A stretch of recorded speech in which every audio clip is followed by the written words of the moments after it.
In this video, I'm going to show you how to add more questions to your contact form in Canva.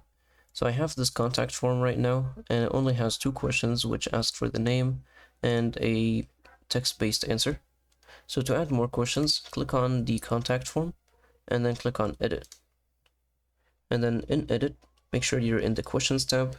And then over here under add question, you can click on any of these preset questions and it will get added to your contact form. So maybe you want a mood meter. Maybe you want a mood meter for the people to rate how their experience was. So you can add that, and you can also change its order by clicking on 3 dots and then move up or down. And you can also rename it. How was your experience today? And that's how easy it is to add new questions to your contact form. You can choose to add anything, star rating, an email, and that's it. If you found this video helpful, please don't forget to like and subscribe.